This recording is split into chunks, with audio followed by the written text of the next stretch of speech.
Sarah's Treasures workshop bowl making video. Today, plan is I'm going to take a log, I'm going to guide you through the process of how I select what parts of the log to use, how I use those parts of the log, and how I get it finally into a bowl. It's going to be a hoot. I'm going to do plenty of talking, so I'll stop talking right now and start the working. Alright, so here's a log we got today. You look at it, it's got a big old burl or knot or something right there. I'll actually not do that today. I'll probably do that another day because those are complicated fiascos to deal with on occasion. A lot more time than we'd like to spend.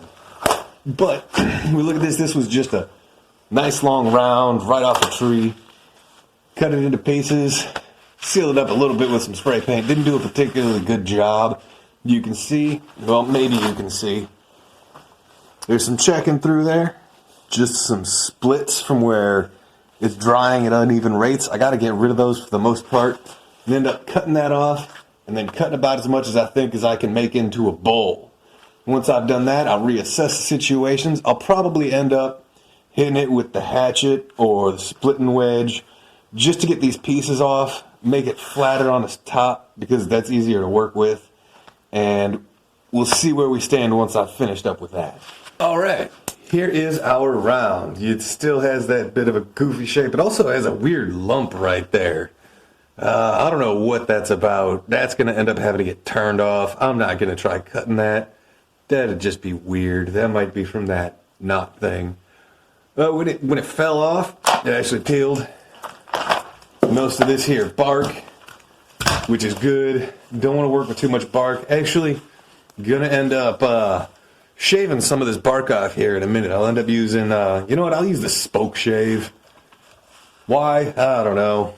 Maybe, no, I'll use the draw knife. The draw knife is designed for this sort of work. It's not going to bind up.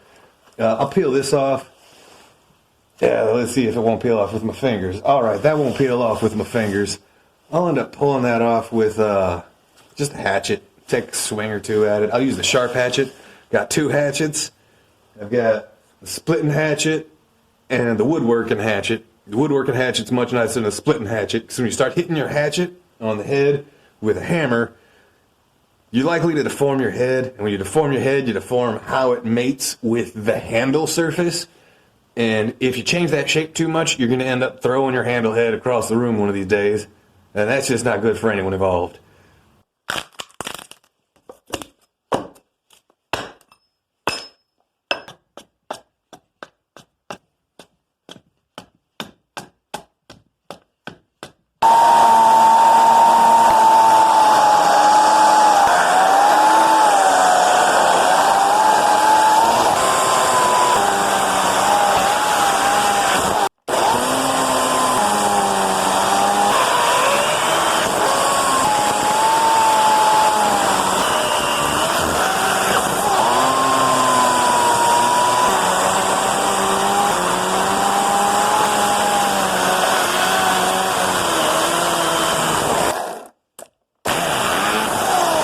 Alright, so I chipped that off a bit like a jerk.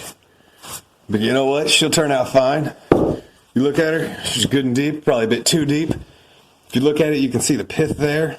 Well, if you can see the pith. Here we go. Here's a good illustration for us. Up here you've got the pith, which is the old growth of a branch.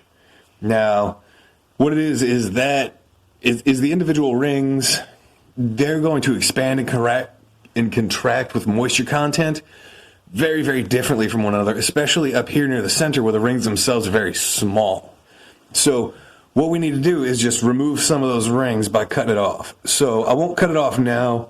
I'll end up just trying to turn as much of that off on the lathe as I possibly can. I like making chips, and this is no exception. Until then, I just got it as round as I possibly could. Yeah, they're in a precisely good corner over here.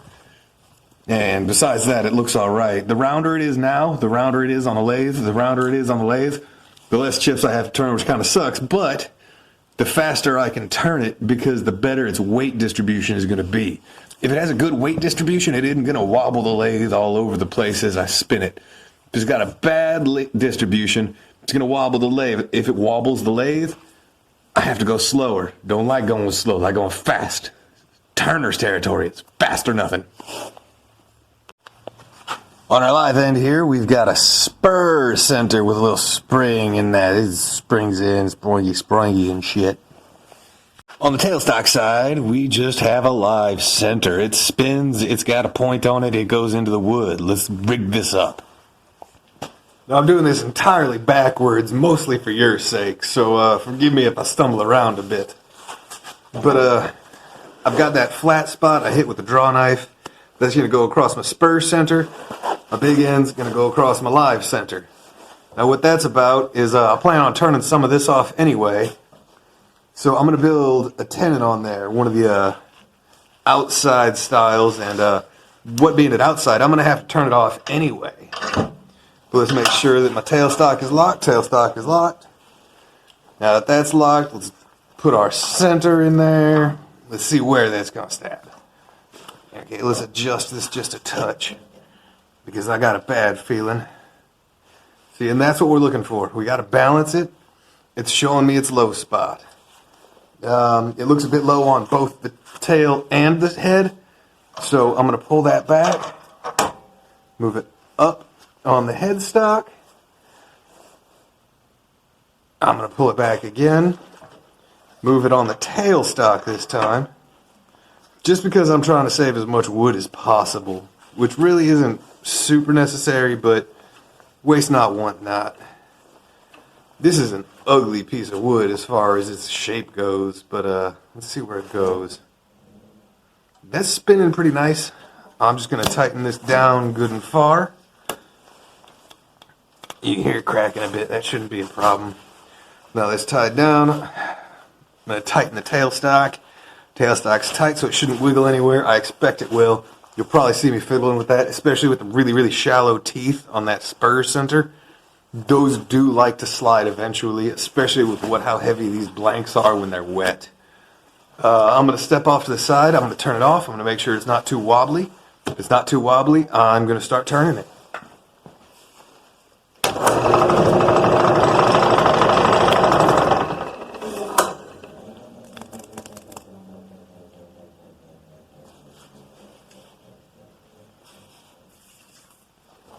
You can see and hear that wobble, but that's a manageable wobble. I'm just going to turn at it. I'm going to start off with my bowl gouge. I'm going to rough it down to a vaguely circular shape. And then I'm going to chip this off and build myself a thing what I can hold on my 4-jaw chuck right here. See, you look at it now. Let's get that camera angle a little bit better. That spur center's already lost some of its grip from those teeth. So, loosen this up, tighten this up. It's got its grip back. And let's get started.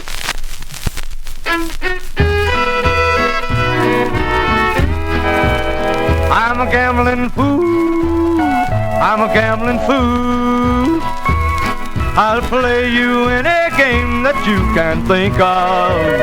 I'm a gambling fool. I'm a gambling fool. But I never stood a chance in the game of love. I've traveled far, I've traveled wide. As a gambler I was told that I was smart. With you, my dear, I've tried and tried, but it was a losing game and I lost my heart. Alright, I'm sitting here looking at this. My spur bit is losing way too much torque. This is basically an expected event, but it's enough that I'm just going to take too long to build up that tenon. I don't want to take a long time. We've discussed the speed thing before. So I'm actually going to get the worm gear in this size using the live center's hole as sort of a guide. Besides that, it'll be done freehand, so I'm praying it'll go in straight.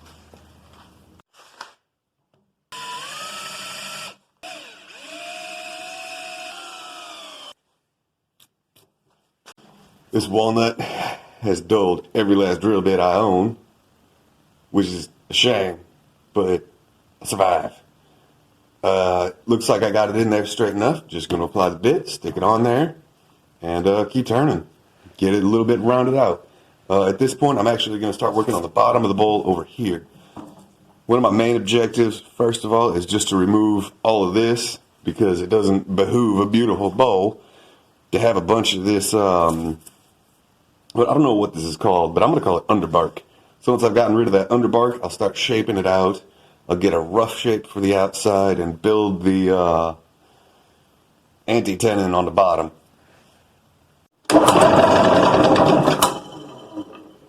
How is that unbalanced? I didn't do anything too dumb, I think.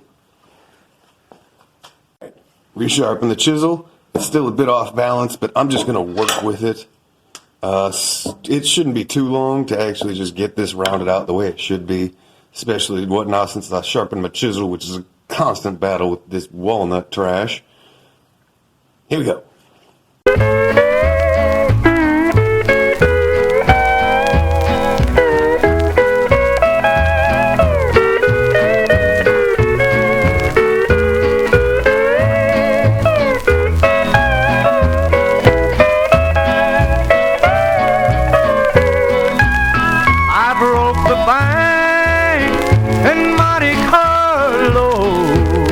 But I lost it all back in old Singapore. I wasn't thrilled, I wasn't sad, till the day you said goodbye and showed me the door. I played roulette and poker too, and a crooked deal I'd always call your bluff. I always knew just what to do, but the raw deal you dealt me was much too rough.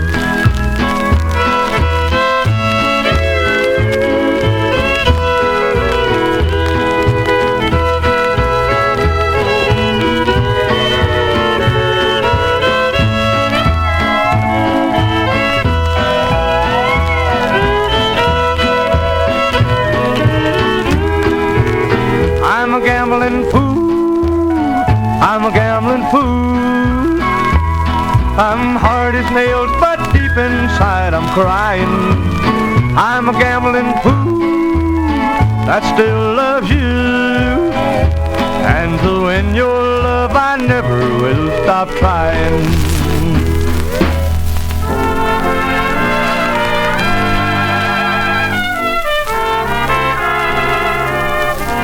I got that tenon carved out. That's a beautiful little hole I can stick my chuck. That turned out quite nice. I'm very happy with it. But now that I didn't measure it, by the way, because measuring is for bitches. So now that I've got that turned out, I'm just going to do my best to shape it into an approximate bowl. I'm not going to finalize the shape yet. If I finalize the shape, I don't know how it's going to come out. And once I pull this last little bit off the top with this pith I'm interested in removing, so I'm going to turn it out a bit, flip it around, then give it its final shape.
Got the top about where we want it to be. I faced it off.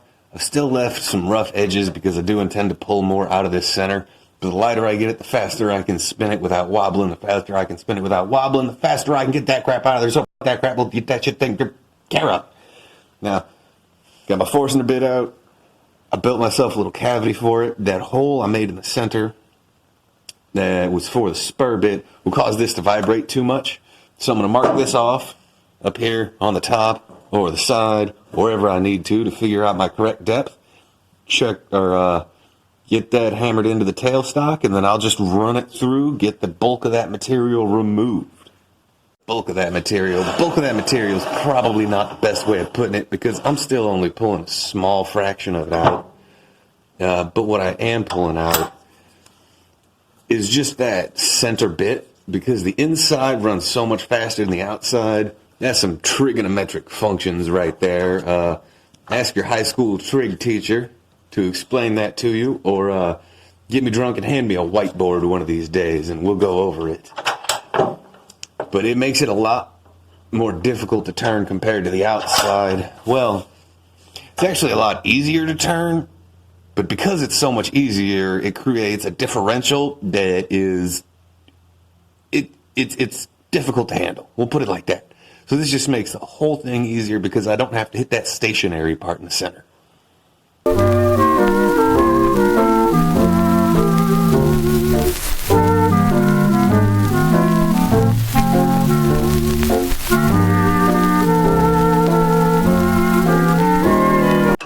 Alright, now what for? When I got that center turned out, didn't get a whole lot of material. I got it really, really close to the back. That's good. I'm just going to come through and remove the bulk of the material. First, I'll probably trim this off. If I leave that there, I'll probably get my size dumb. Don't want my size dumb. Dumb size is a dumb bowl.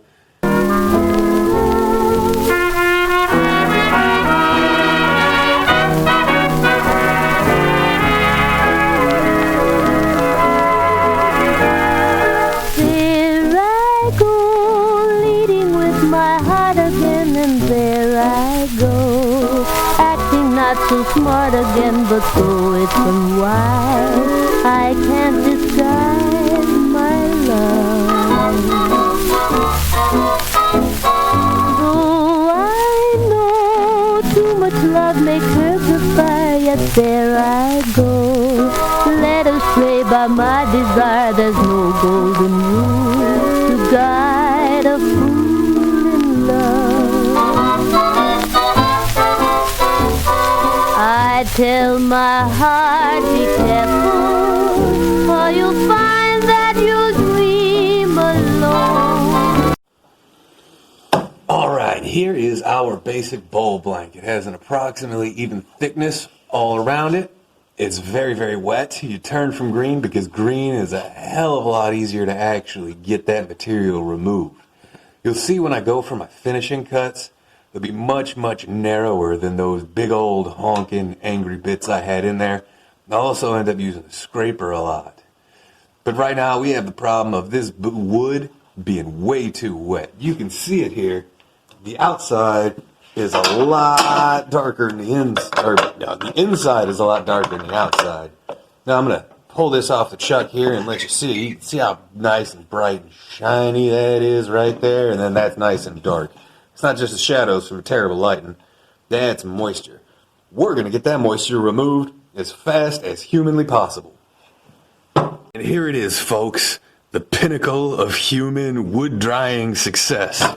The only microwave I own, dedicated specifically to wood. So, we just stick that in there and put it at a reasonable hour. Let it do its thing. Now, you might be asking yourself, why don't we use a regular old oven for this? Those are pretty easy to find. Those are common. Those are simple. We know how they work. Yes, but it won't cause your heating differential problem. Now, when wood dries, it dries at different rates. As I've covered before, we talk about that pith that's turning by. Now, once you put it in an oven, you actually double up on that because the oven is going to be based on convection and radiation. So the outside is going to get a hell of a lot hotter than the inside a hell of a lot faster. So you have the outside shrinking, getting real hard. You've got the inside still pretty big, still pretty cranky. And you get splitting, you get checking. It's ugly, not what we want. So, well, if I'm going to step back for just a moment, wood drying ovens exist. They call them kilns. They still take weeks to work. They're temperature, humidity controlled. It'd probably be awesome if I'm working on like 9,000 bowls at the same time, but Daddy don't need that. Daddy's got a microwave. It's like a 700 watt I picked up at the Walmart on the discount clearance sale it does exactly what I need. It can't hold anything bigger than my lathe can even fit. It's phenomenal. It makes me happy. But what we're doing here is we are using the microwaves, which is super convenient because they actually penetrate into the wood to excite the individual water molecules. It's actually a sort of spinning action, but I'm not getting into the college, university ass chemistry shenanigans with its interaction with the electromagnetic spectrum and all that. But suffice to say, this will not only heat it evenly, it'll give us the vapor pressure, aka the waters wants to leave the material and join its brethren in the air much more safely. A heated wood is actually a more malleable wood, so we're getting it heated throughout the entire thing. We're making it more bendable, and we're keeping the moisture consistent throughout the entire thing using this microwave. It's a beautiful miracle of modern technology. Now, one of the big issues with running into the microwave is that if you set that number too high, say I hit that 789 in row and hit the start, you start charring the material in the center. When wood gets hot, it doesn't necessarily burn, but it'll outgas all of the organics in it. You'll end up with just a chunk of charcoal in there, and everything else that makes the wood wood is just going to escape. So you end up with not only a smoky shop, you end up with a chunk of charcoal somewhere in your bowl that you get to find, which may or may not ruin your life. But until then, I'm going to run this on a cycle. It's been, 3 minutes? This bowl could probably take another minute and a half before it starts charring. Then I'll pull that out. Maybe you can see it, maybe you can't. There you go, that big old puff of steam coming right off there. That's what we're looking for. That's showing it's doing what it should. That's steam, quite beautiful. But I'm going to stick this back in the microwave. I'm going to let it run that last 52 seconds. Once it's run that last 52 seconds, I'm just going to set it out. I'm going to let it cool down. I'm going to let all of that air come out. I'm going to let that water come out. And I'm going to cycle that 2 or 3 times. Normally, I'd only do this once or twice. But I'm in a particular hurry because I've got a video and I didn't post last week. And I feel kind of bad about that. I had a video, but it was a really bad video. Not sorry. Not going to compromise quality for content. Hollywood.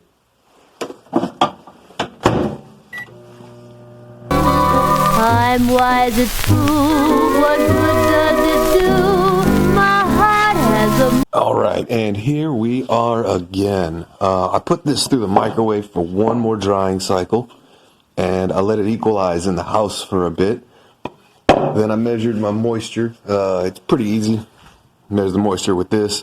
I don't use it too often. I've learned to figure out the moisture by approximate weight.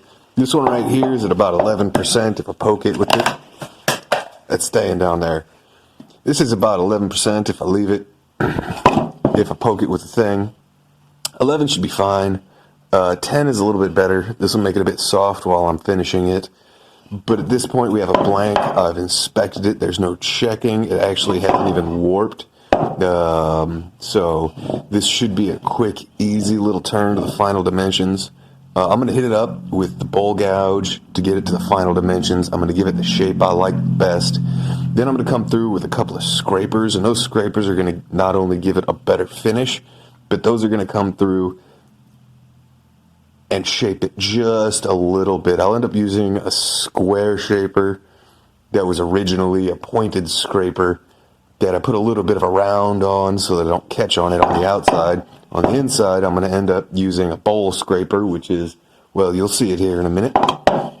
And to make this 10 and all perfect, I'll end up using a skew chisel as a negative rake, which is not the best way to use it, but is the best way to do an edge I've found. I'm also going to use the skew chisel up here, too. It'll end up looking nice and shiny. So, once again, that's enough jib-jabbing, and we need to start turning. My love is warm. There I go, spilling all the dreams I knew, and there I go, thrillingly in love with you. Don't know if you care, darling, but there I go.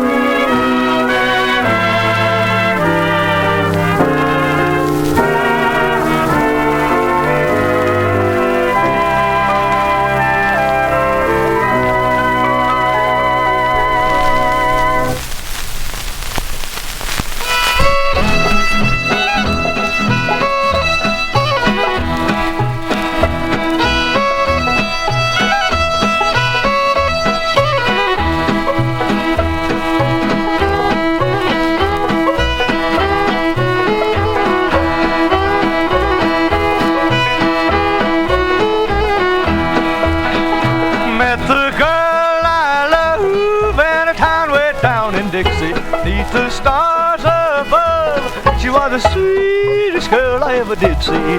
So I took her in my arms and told her of many charms. I kissed her while the fiddles played upon a partridge tree. All the world was bright. All right, we've got her turned to her final dimensions and have her a bit smoothed out. Most of the tooling marks are gone. At this point, we start our sanding. I'm probably going to start at 60 grit because some of these tooling marks are a bit deeper than I'd like. There's a lot more rough spots than I'd like. I'll take it all the way down to 320, and then I'll add sanding sealer. What sanding sealer is it's just a really thick, very fast drying, fairly penetrating coat that will smooth out all the lumps and pores in the wood's natural surface. So when we get those lumped out, we resand it. I'll probably resand it starting at 220 and go from 220 to some Yorkshire grit. That's good stuff. I'll show that to you when I get there. I'm also not going to do sanding on camera because sanding can be boring as shit. All right, here we are. We've got her all sanded out. One of the things that the turning did show is that there's some checking here. It's very, very small checking. I did see that as I was turning it. I'm not very concerned about it. It's so small. The sanding sealer is going to fill that in, and it should turn out just fine. It's not too dangerous here on the lathe. Also, face shield and all, trying not to break the nose again. At this point, though, just going to rub in the sanding sealer. Use a blue shop towel. These blue shop towels are absolutely phenomenal. Saw somebody on the internet using these. Saw them at the hardware store for, I don't know, like $2 a roll, $3 a roll. More expensive than a paper towel, but it's got a lot of strength to it. It's replaced all the brushes in my shop, which is fantastic, because I don't have to clean out dumb paint brushes and stuff constantly. That's one hell of an irritation. But I'm just dipping that rag in and just spreading it through.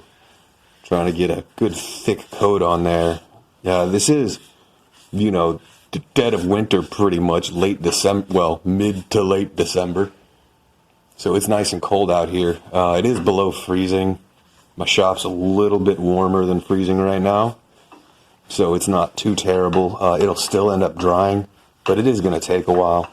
So normally I say normally during the summer, I'd only let this dry for a pretty short period of time. Even some days, 15 minutes would be more than enough.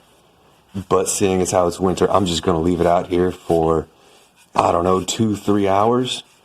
But that's 2-3 hours, not a huge worry. At the end of that 2-3 hours, this will be ready to finalize. So no more waiting, no more microwaving, no more, this has got to dry, that's got to dry. We'll throw on some friction polish, which is that high-speed happiness, and we will just finish her up. All right, I got that sanding seal, let it dry a lot longer than I expected it to, what with having to go to the grocery store and all. There's still a couple of tooling marks in here you can probably see on that camera. I'm not worried about them. A couple of tooling marks isn't too terrible. Ooh, I like that. That's pretty. But now I've hit that up with the 320 just to get that sanding sealer off. Sanding sealer is really, really soft. Anything you put on top of that is going to end up chipping off, or so they says on the internets. Don't want to find that out the hard way. So, sanded it all off.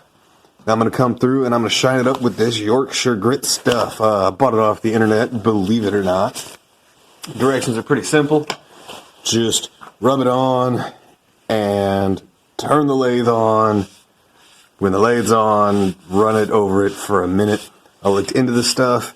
It's a bunch of grit suspended inside of a little bit of wax, a little bit of oil. So it's basically a standard Turner's paste finish you get with the beeswax and the mineral oil, what's been melted together, but it's got grit in it. So I'm just going to turn this in real good. Once that's turned in real good, I'm going to wipe it off with a paper towel, and then I'm going to hit it up with that friction finish. As I held her hand that night, then I heard her say, please don't ever go away. So I took her in my arms and told her of a Works are grit alone, pretty amazing, and it would probably work just fine for a finish, just all on its own. I mean, look at that, that's quite gorgeous. But we can do better than that. We can do so much better, so we're going to. many charms I kissed while the fiddles played the Bonaparte's retreat.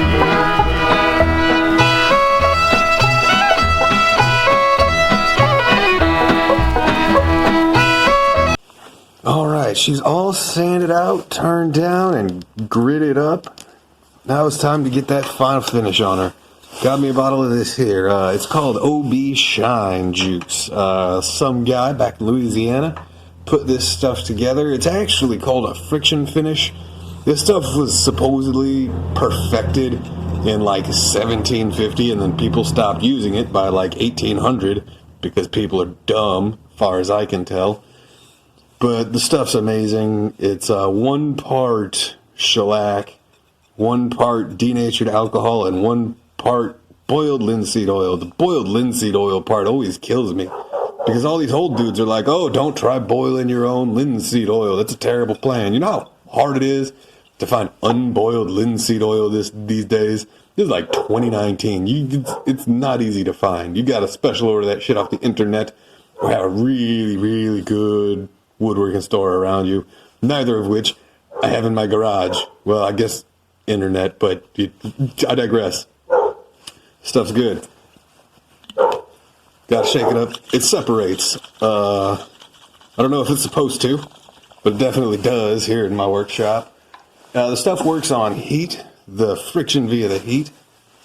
One of the more interesting bits about it is that here in the garage it's cold, so I have trouble getting a polish on it. I'm going to blame that exclusively on the weather. Is it exclusively the weather? Yeah, maybe. I'm sure some of it, at least a little bit more than some of it's my fault. I'm pretty good at screwing shit up like that. But it will come out with a fantastic shellac shine. And let me speed this up and I'll let you see just how it goes. Oh, this should be done on slow, by the way.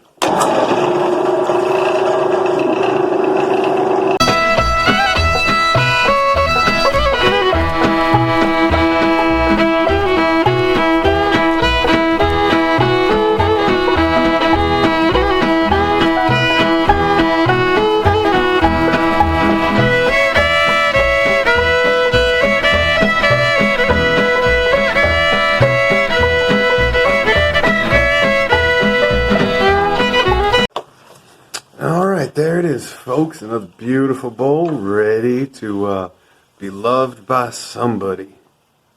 It feels nice. Good shellac coating. It's not perfect. Nothing ever is. I'd like it if it was. That'd be cool. I'll work on that. That's for sure. All that's left on this one is sealing up this very bottom in between this chuck and this bowl. Leaves as few tooling marks as possible from bottom to top. Once I've got that all sealed up, I'll sign it, I'll take some beautiful pictures, and those pictures will follow this small rant. Have a good day, America.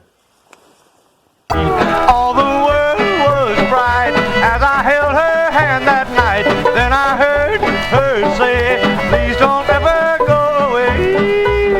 So I took her in my arms and told her of many charms I kissed while the fiddles played the Bonaparte's retreat.